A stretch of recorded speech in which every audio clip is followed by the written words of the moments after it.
Hey everybody, what's up y'all? Welcome back to my channel. Tammy Tucks here. We are here to talk Married at First Sight. This is season 14, episode 14. It's just a blip. If you're brand new to my channel, I do breakdowns of various TV shows, both scripted and reality, interjecting my own thoughts, opinions, and theories into each and every recap. So, if you enjoy this type of content, go ahead and subscribe to the channel, thumbs up the video, and then hop into the comment section so we can discuss what happened on tonight's episode. You're going to hear my fan. It is super hot in my apartment. I live on the third floor. Can't open up the windows and such because it is a tsunami outside. So y'all gonna have to deal with the fan. All right. So these episodes, I love when all the couples are together because I feel like we see good interaction bouncing off of them. We also get a chance to see them kind of learning from each other.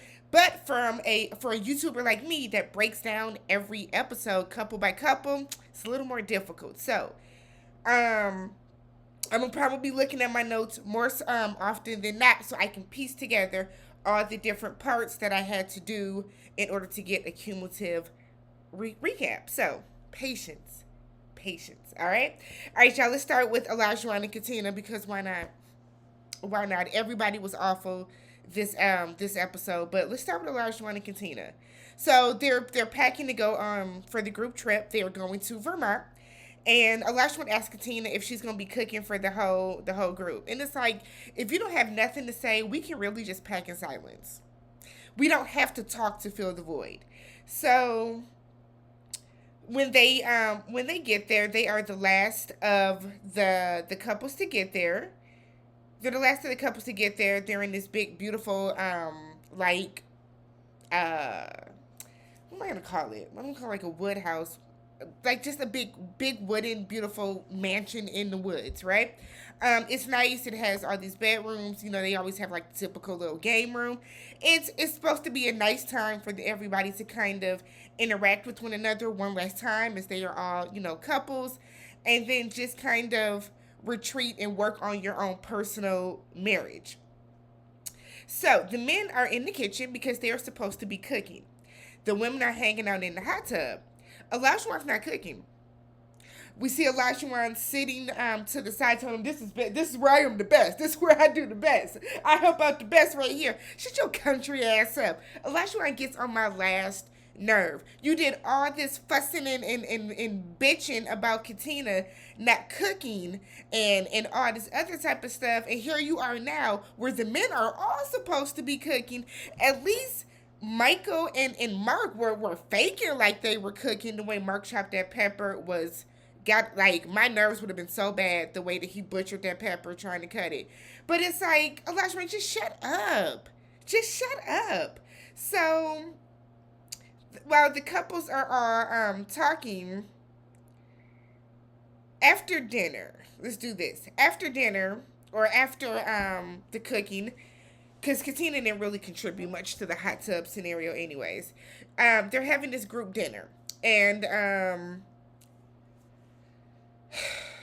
Olajuwon brings up, how do you guys feel that you guys are all doing? You know, like how's everybody feeling with 2 weeks left to the decision day? Katina feels that they are doing good. She said they're on a really good streak right now. And then Olajuwon said that he's going to give Katina most of the credit for her putting in the effort. He said she's really the one that is keeping the relationship afloat. She's the one that's making sure they stay on track. Which basically means, yeah, she's doing everything that I want her to do. You know, anytime I make some type of demand from her, no matter how outlandish, she is doing that. So that's how she's keeping the relationship afloat. That's what I got from his conversation. So Olajuwon said in his confessional that this is the first relationship where he's not the leader. And Katina was like, yeah, because we're a partnership. Y'all are not a partnership. The way that he talks to you, y'all can't possibly be in a partnership. I refuse to believe that is a partnership. But but you better than me, girl. You better than me. So the next day, for their little date within the retreat, they go to an alpaca farm. And Katina says she wants to be more fearless like Olajuwon. But they did get to see a baby alpaca that was just born. We got to see the afterbirth. Katina had me cracking up when she was like, "Girl, be a lady." I don't know why that was so funny to me, but I laughed way too hard. And then they started to see Olajuwon doing like his confessionals. He had on a shirt that said, "I'm talking with you, not at you." If it's one thing that I cannot stand, is when people that are on reality TV get called out for like some of the stuff that they've done, some of the stuff that they've said, and instead of them like owning up to that and apologizing for that, they want to make a shirt and try to make a mockery and a joke out of it. If I was Katina, I would feel disrespected by the shirt. And you know what? For all we know, she could be disrespected by the shirt, but she's not going to say anything. So Elijah, they're doing these things where like they're walking the alpaca, and Katina's trying to be brave, but every time it turns to look at her, she feels away. So when they're done, Elijah does another little interview, and he was like, "Yeah, we was out walking gazebos." Does that even sound remotely right? Does that even sound remotely close to being an animal? That man said alpaca. On top of the fact you just don't know your animals, you can look at it and tell it's an alpaca. I would be glad when this season is over. I would be glad when this season is over, y'all, because it's like every episode, it just becomes like, what is going on? What is truly going on? So they have a little picnic afterwards, little charcuterie situation set up, and Elijah is asking like, what does he think? You know, what is he?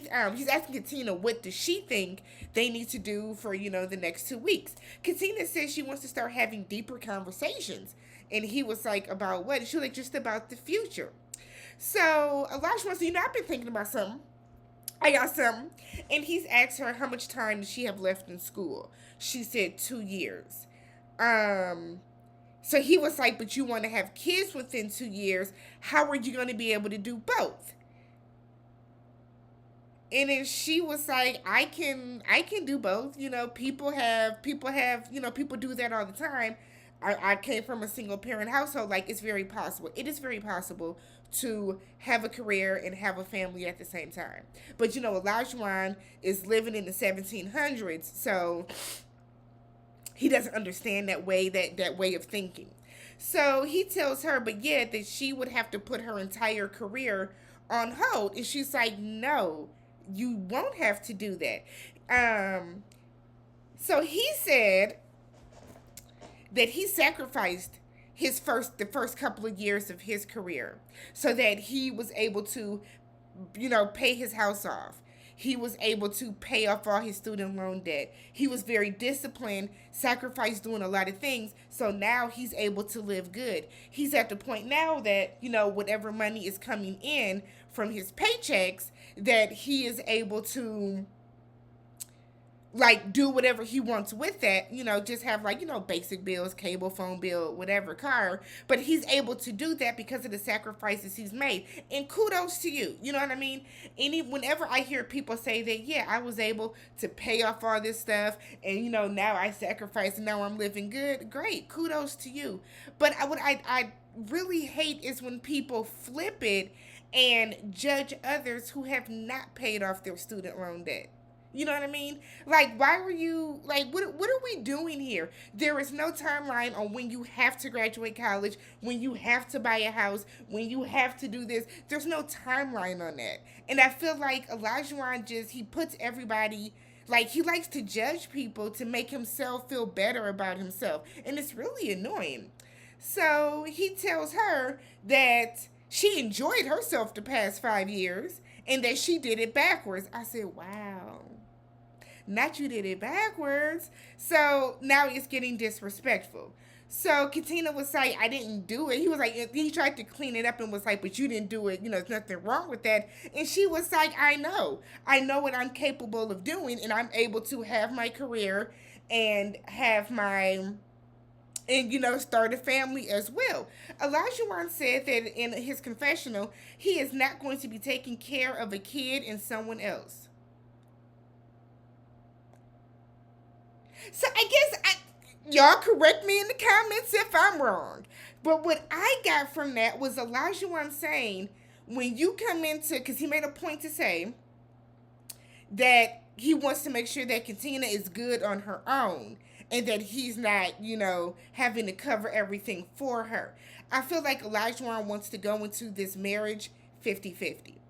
So he probably wants to split everything down the middle with her. He doesn't want, but for him to say, I don't want to take care of you and the kid. That's what a fucking family is. I couldn't imagine if my dad told, and my parents are 4 years apart, and if my dad was like, well, I'm out of college, and my mom didn't go to college. She got a job in corporate America right away and just climbed, worked her way up the corporate ladder.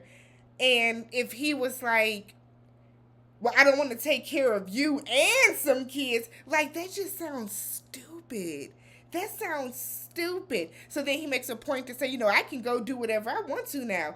I can actually go on, I can go on 2 trips a month if I need to. I'm good. You can't do that. So my whole thing is like, Olajuwon, if you feel that she's not financially ready to be with you, then that's how you should phrase it, and that's what you should absolutely say. But I think the way that he is going about this is degrading, belittling everything. So he then tells her that she might need to adjust her timeline to be more in line with him. Not, I'm going to adjust my timeline and I can adjust so that we can build together as a family and as a couple.